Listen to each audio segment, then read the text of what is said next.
News देने वाला हूं आज, क्योंकि परसों जब मैं फुल नाइट प्रार्थना में था, मैं परसों भी नाइट प्रार्थना में था, तो मैं कभी भी इस तरह से प्रार्थना में नहीं जाता हूं कि प्रभु मुझसे बात करे या मैं कुछ क्या करूं, मैं कैसे करूं। अब मेरा वो सिस्टम बन चुका है कि अब मुझे सिर्फ प्रार्थना में बैठना होता है, क्योंकि मेरा कोई भी प्रेयर का विषय नहीं होता। तो जब मैं प्रेयर से उठा तो परमेश्वर ने मुझे एक खास तरह का विजन, दर्शन दिया कि मुझे वो कंप्लीट करना है। तो आपको प्रेयर्स में रखना है इस विषय को भी कि आने वाले हफ्तों के अंदर। तो आप सबको जय मसीह की मेरे प्रिय मसीह भाई बहनों, आप सब कैसे हैं कमेंट करके जरूर बताना। तो आप लोगों के लिए और एक मैं प्रार्थना वीडियो लेकर के आ गया हूं, जिसमें देख सकते हैं अपोस्टल जी क्या कह रहे हैं। मेरे प्यारे मसीह भाई बहनों, जब बटाला में जब मीटिंग होने वाला था उस समय का ये वीडियो है मेरे प्रिय मसीह भाई बहनों, जिसमें देख सकते हैं कि कैसे उस जगह 29 मई को जब बटाला में जो क्रूसेड हुआ उसमें देख सकते हैं लाखों लोग आए और परमेश्वर हर एक लोगों को जो प्रार्थना किया उसका उत्तर जरूर दिया, और लाखों लोग उस जगह में गए और प्रार्थना भी किए और सुने, हर एक लोग उसमें गए थे। और देख सकते हैं अपोस्टल जी का प्रचार वहां पर क्या ही अच्छा हुआ। और उसी वीडियो का ये प्रार्थना है मेरे प्रिय मसीह भाई बहनों, जिसे आप लोगों ने अभी सुनते हैं। तो आइए मेरे प्रिय मसीह भाई बहनों, इसमें आज की प्रार्थना है, आज शाम की प्रार्थना, रात की प्रार्थना है, उसे हम लोग ध्यान से सुने और देख सकते हैं अपोस्टल जी क्या वचन हमें सिखाता है, उसे हमें ध्यान से सुनने की आवश्यकता है मेरे प्रिय मसीह भाई बहनों। तो आइए हम उस वीडियो को पूरा ध्यान से सुने और देख सकते हैं अपोस्टल जी क्या कहते हैं क्या नहीं, उसे पूरा ध्यान से सुने और इस वीडियो को एक भी मिस ना करें, स्किप ना करें। आइए इस वीडियो को पूरा देखते हैं और कमेंट करके बताना कहाँ पर आप लोगों को अच्छा लगा। और बड़ी बड़ी ब्रांचेस जो हैं पंजाब में ओपन होंगी, बहुत बड़ी बड़ी और बहुत शानदार, और ऐसे एरियाज में परमेश्वर का काम होगा जहां पहले नहीं हुआ, और ऐसे एरियाज में भी होगा जहां लोग परमेश्वर में हैं लेकिन डेड हो चुके हैं। तो जीवित चर्च का जाना बड़ा इंपॉर्टेंट है। बाइबल कहती है कि तुम मरे हुओं में जीवितों की तरह दिखाई पड़ते हो, तुम दीपकों की तरह हो, तुम ज्योति हो, तुम इस जगत की ज्योति हो।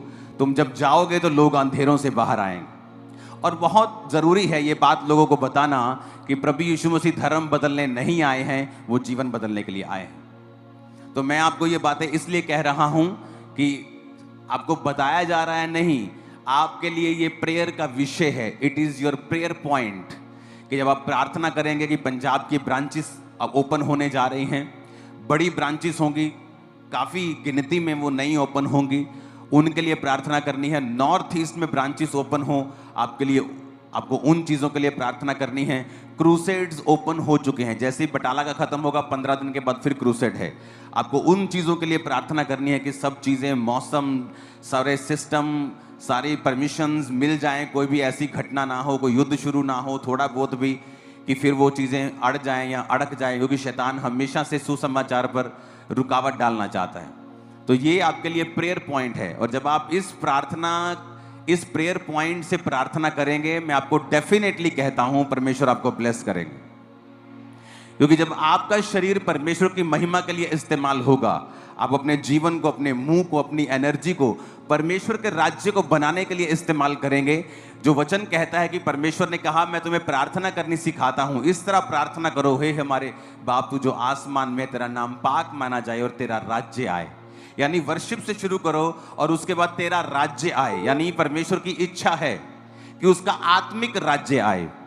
वो राज्य नहीं जो शारीरिक लोग समझते हैं, जो पॉलिटिकली लोग समझते हैं, इनको अपने एमएलएस बनाने हैं। अगर चर्च को एमएलएस बनाने हो, क्रिश्चियंस को एमएलएस बनाने हो, तो आज पंजाब की 20% पॉपुलेशन अगर क्रिश्चियन है तो क्या 20% एमएलए बनाए जाएं? लेकिन यीशु मसीह का राज्य वैसा नहीं है। उसका राज्य आत्मिक है, लोगों को पापों से बाहर निकालना, उनको सच्चाई पे लेके आना, उनको वचन के साथ जोड़ना।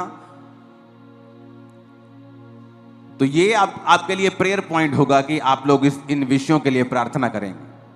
आमीन। और जैसे ही आप इन विषयों के लिए प्रार्थना करेंगे, आप भी ब्लेस होंगे। अपने पड़ोसी को बोल, तू भी ब्लेस होगा जब तू इन विषयों के लिए प्रार्थना करेगा। हालेलुया।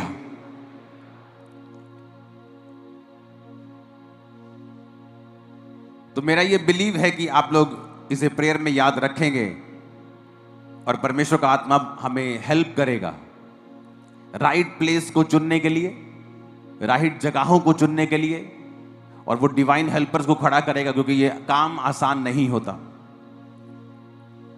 आपको 5 ब्रांचेस भी ओपन करनी है बड़ी, तो उनमें भी करोड़ों का खर्चा है। तो आपको प्रेयर करनी है, आपको बीजों को बोना है और प्रार्थना में ज्यादा आपको रहना है कि परमेश्वर सारे इंतजामों को करे। ऊंची आवाज में हालेलुया बोलो जरा। लूका 13 उसकी 1 से 5 आयत को अब मैं पढ़ूंगा। उस समय कुछ लोग आ पहुंचे और उन्होंने उन गलीलियों की चर्चा की जिनका लहू पिलातुस ने उन्हीं के बलिदानों के साथ मिलाया था।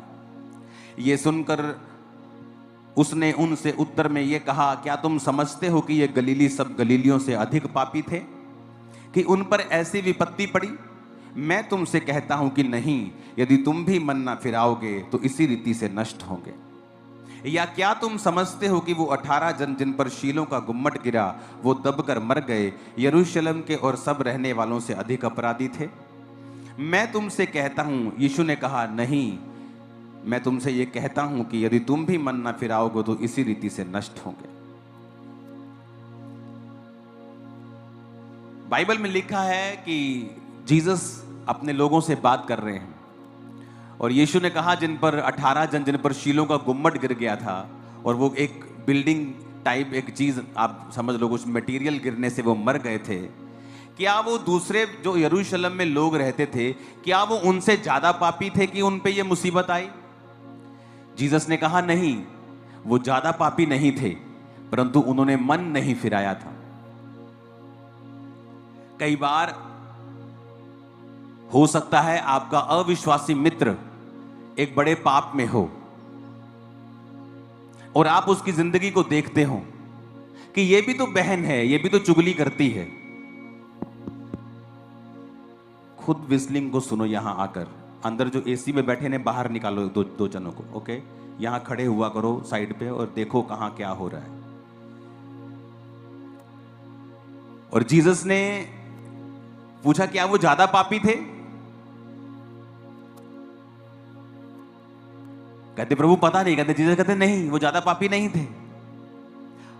हमें लगता है ये भी औरत तो चुगली कर रही है, ये मेरी ग्वांडन भी तो चोरी करती है बिजली की, ये भी तो कुंडी डालते ही हैं, ये मेरा साथी है, ये भी तो पेट्रोल चोरी करता है, ये भी तो गलत तरीके से बॉस से पैसे लेता है, इसको तो कुछ नहीं होता। लेकिन जीसस ने कहा ऐसा नहीं है। जिन पर शीलों का गुम्मट गिरा वो ज्यादा पापी नहीं थे, बल्कि उन्होंने मन नहीं फिराया था। यानी वो वचन को जानते थे और वचन जानते हुए भी उन्होंने मन नहीं फिराया था।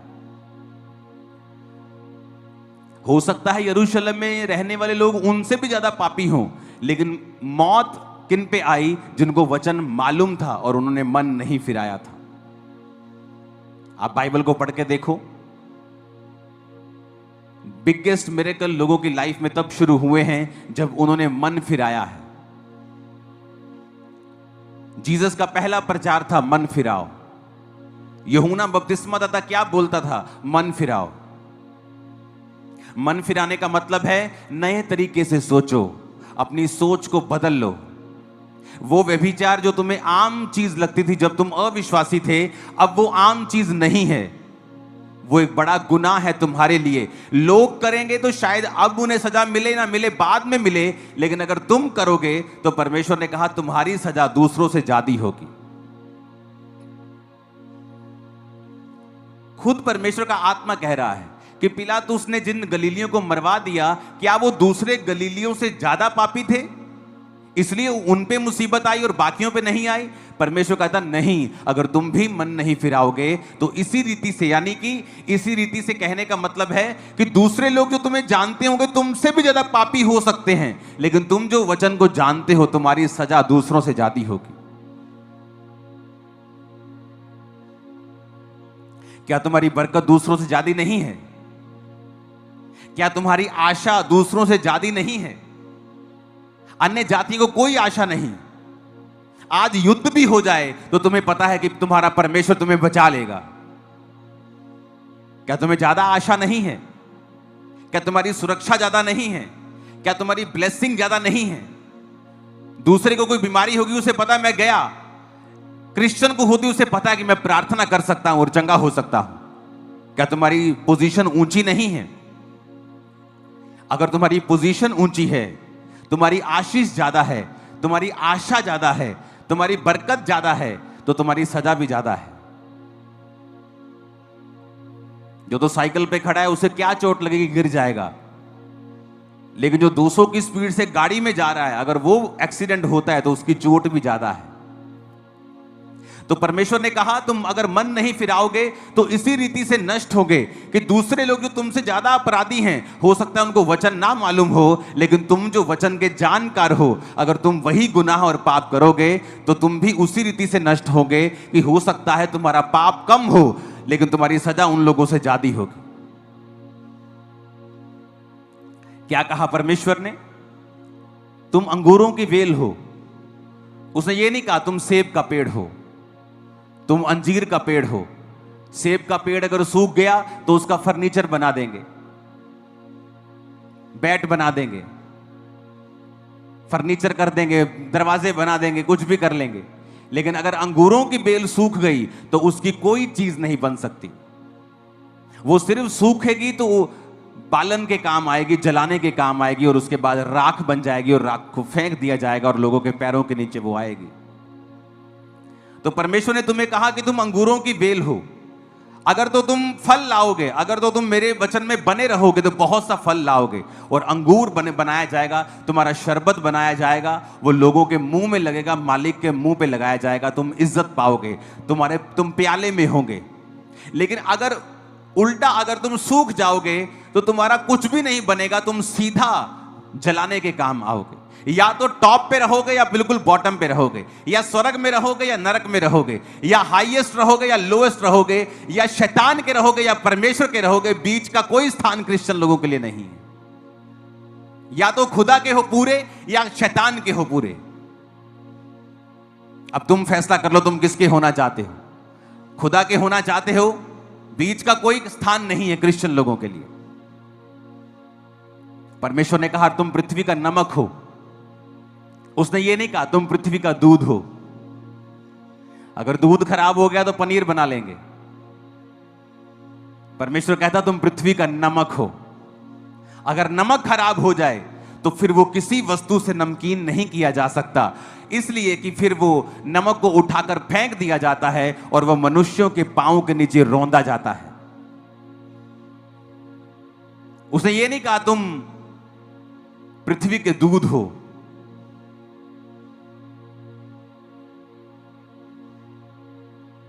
तुम पृथ्वी की गाजर हो, तुम पृथ्वी के सेब हो। उसने नहीं कहा। कहता तुम पृथ्वी के क्या हो? नमक हो। हर चीज तुम्हारे द्वारा स्वादिष्ट बनेगी। आप दुनिया की बेस्ट चीज लेके बनाओ और बिना नमक डाल के उसे खा के देखो, आपको मजा नहीं आएगा। नमक प्रिजर्व करता है। आप अचार को लंबा चलाना चाहते हैं, नमक डालना पड़ेगा। चीज को खराब होने से बचाना चाहते हैं, नमक डालना पड़ेगा।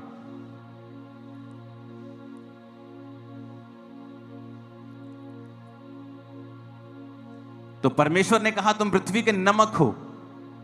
या तो तुम सीधा बेस्ट काम करोगे कि स्वाद लेके आओगे, या फिर सीधा जमीन पे गिरा दिए जाओगे। इसलिए आप देखोगे जो क्रिश्चियंस लोग हैं और प्रभु के वचन पे नहीं चलते, अगर आप उनके घरों में जाकर देखेंगे उनकी हालत अविश्वासियों से बदतर होती है। क्या वो सवाल नहीं करना चाहिए उनको कि प्रभु तेरे वचन में लिखा कि तूने कहा तू हमें सिर बनाएगा, पूंछ नहीं। तू हमें अन्य जातियों से श्रेष्ठ करेगा, यही तो तेरी बुलाहट है। क्या कहा परमेश्वर ने इस्राएलियों को कि मैं तुझे इसलिए चुनता हूं कि तू साइज में, गिनती में थोड़े थे, अब मैं तुम्हें चुनकर तुम्हारे आसपास की जातियों से तुम्हें श्रेष्ठ करूंगा, ताकि मेरे नाम की महिमा हो कि ये जाति इसलिए श्रेष्ठ है क्योंकि इनका परमेश्वर यहोवा है, इनका परमेश्वर यीशु मसीह है। लेकिन प्रभु ने कहा कि तुम पृथ्वी के नमक हो, लेकिन अगर नमक का स्वाद बिगड़ गया तो वो पैरों के नीचे रौंदा जाएगा, उसको नमकीन नहीं बनाया जा सकता। अगर नमक में रेत मिल गई, अगर नमक में मिट्टी मिल गई, खराब हो गया, उसको अलग अलग नहीं किया जा सकता, वो साफ नहीं किया जा सकता, वो काम में नहीं लाया जा सकता, फिर वो सिर्फ जमीन पर फेंक दिया जाएगा और मनुष्य को पांव के नीचे वो आएगा। दो तरह के क्रिश्चियंस हैं, एक जो परमेश्वर को मानते हैं और परमेश्वर ने ऊंचा करता जा रहा है, ब्लेस करता जा रहा है, आगे बढ़ाता जा रहा है, और दूसरे जो परमेश्वर के वचन से हट के उल्टे काम करते हैं, फिर परमेश्वर उन्हें डाउन करता है। इसलिए आप कई क्रिश्चियन घरों में अगर आप चले जाएंगे, उनकी जो हालत है वो अविश्वासी लोगों से भी बुरी है। क्यों? क्योंकि वचन जब आप त्याग देंगे, आप जीवित चर्च का हिस्सा नहीं हैं, आप किसी सेवकाई का हिस्सा नहीं हैं, आप किसी बोने का हिस्सा नहीं हैं, आप प्रार्थना का हिस्सा नहीं हैं, आप चर्च नहीं जाते, आप किसी भी तरह के परमेश्वर के कामों में कोई हिस्सा नहीं डालते, आप मरे हुए क्रिश्चियन हैं, आप बिगड़ा हुआ नमक हैं, आप सूखी हुई बेल है, दाख की, अंगूरों की सूखी हुई बेल हैं। आपका अंत जलाया जाना है और आपका अंत पांव के नीचे आना है। आपकी हालत दूसरे लोगों से भी बुरी होगी, बाइबल ऐसा कहती है। क्योंकि बाइबल यह भी कहती है, अगर तू मेरी सेवा करेगा, मेरे साथ चलेगा, वफादार रहेगा, मैं तुझे अन्य जातियों से श्रेष्ठ करूंगा। समय तो दो परमेश्वर को ऐसा काम करने का, समय तो दो, उसे 10, 15, 20 साल अपनी जिंदगी के देकर देखो, उसको पूरी तरह से वचन पे चल के देखो, फिर परमेश्वर किस तरह से रास्ते निकालता है, वो किस तरह से डिवाइन हेल्पर्स की आपकी लाइफ में एंट्री करता है, किस तरह से आपके माइंड को चेंज करता है, आपकी सिचुएशंस को चेंज करता है, आपके फाइनेंस को चेंज करता है, आपकी जिंदगी में ऐसी घटनाएं करता है जो आपने प्लान नहीं की, लेकिन परमेश्वर का आत्मा आपको आगे लेके जाएगा। और यह भविष्यवाणी है कि आज से वो आपको आगे ही लेके जाएगा और बरकत देगा। आपको भरोसा रखना है। अपने पड़ोसी को जोर से बोलो, भरोसा रखना है। जोर से कहो पड़ोसी से, बोलो खुदा पे भरोसा रखना है।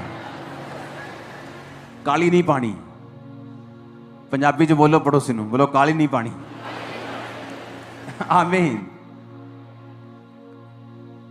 उसने कहा, या तो मैं तुमको मुंह में लगाऊंगा अंगूरों के रस के रूप में, या फिर सीधा जलाऊंगा, तुम्हारा फर्नीचर नहीं बनेगा। इसलिए रिस्की बिजनेस में हो आप, और फेल होने का कोई चांस नहीं अगर आप ना चाहें तो। आपका पाप आपको फेल कर सकता है, आपकी अनाज्ञाकारिता आपको फेल कर सकती है।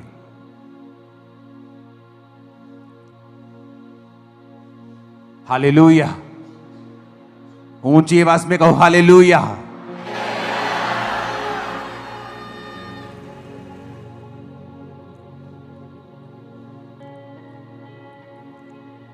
तो आपको यह बात बड़े ध्यान से समझनी है कि क्यों परमेश्वर ने मुझे पृथ्वी का नमक कहा है, क्यों मेरे परमेश्वर ने मुझे अंगूरों की बेल कहा है। उसने कुछ किसी कारण कहा है।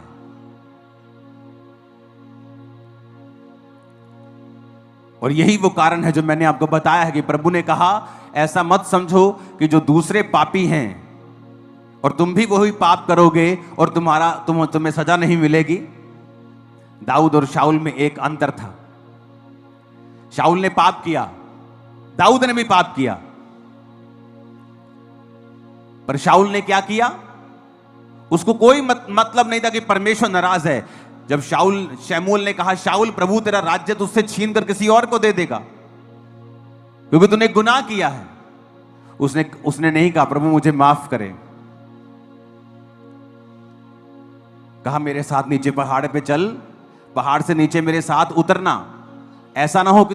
तो मेरे प्रिय मसीह भाई बहनों, अभी आप लोगों ने पूरा वीडियो देख लिया है, जिसमें देख सकते हैं मेरे प्रिय मसीह भाई बहनों, जिसमें आप लोगों ने स्टार्टिंग में जो वीडियो देखा उसमें देख सकते हैं अपोस्टल जी क्या कहा। मैं आप लोगों को बताना चाहूँगा, अपोस्टल जी ने कहा, देख सकते हैं अभी पिछले दिनों में 29 मई को जब बटाला में मीटिंग होने वाला था, उसके लिए देख सकते हैं अंकुर नल्ला जी ने प्रार्थना के लिए हर एक मसीह भाई बहनों को बोला था। और आप लोगों ने उस दिन की मीटिंग को भी अटेंड किया था, मोबाइल में देखे होंगे, उसका चैनल में लाइव आया था तो उसमें आप लोगों ने देखा होगा। लाखों की संख्या में देख सकते हैं मसीह लोग आकर के उस मीटिंग को अटेंड किए और उस जगह में परमेश्वर की अद्भुत रीति से कार्य हुआ। उसमें देख सकते हैं अनेक लोग वचनों को सुने और चंगे हुए और हर एक तरह की ऐसे दुर्बलताएं, दुष्ट आत्माएं उस जगह से दूर हुए अनेक लोग। तो मेरे प्रिय मसीह भाई बहन देख सकते हैं जब परमेश्वर के हम समीप रहते हैं तो देख सकते हैं अनेक रीति से जीवन में काम होते हैं और परमेश्वर अद्भुत रीति से अनेक लोगों के लिए जो प्रार्थना होते हैं उसमें देख सकते हैं कई तरह की ऐसी बीमारियां जो कभी ठीक नहीं होने वाला परमेश्वर उसे ठीक करता है। मेरे प्रिय मसीह भाई बहनों, तो बटाला की मीटिंग में देख सकते हैं लाखों लोग देख सकते हैं उस जगह में गए और उस जगह में प्रार्थना को अटेंड किया अपोस्टल जी का। और देख सकते हैं आप लोगों ने इस यूट्यूब चैनल में आप लोगों ने देखा भी होगा। तो मेरे प्रिय मसीह भाई बहनों, ये वीडियो आप लोगों को कैसा लगा?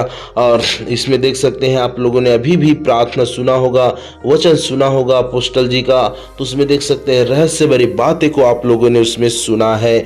और उसका हर एक जो टीचिंग, गुड मैसेज, ऐसे हर एक चीज जो रहता है मेरे प्रिय मसीह भाई बहनों, बहुत ही पावरफुल मैसेज रहता है। और देख सकते हैं जितना भी बातें जो निकलता है वो डायरेक्टली आत्मा में होकर के बोलते हैं। तो मेरे प्रिय मसीह भाई बहनों, बहुत ही अच्छा लगता है और बहुत ही आत्मिकता में हमें सीखने को मिलता है, आत्मिकता में भरने को मिलता है। तो मेरे प्रिय मसीह भाई बहनों, आप लोगों को वीडियो अच्छा लगा होगा तो मेरे प्लीज़ आप लोगों से रिक्वेस्ट है कि वीडियो को अनेक मसीह भाई बहनों के साथ में शेयर करें। और वीडियो में नए हैं तो प्लीज़ लाइक और चैनल को सब्सक्राइब जरूर करें। सबको जय मसीह की। God bless you, all of you.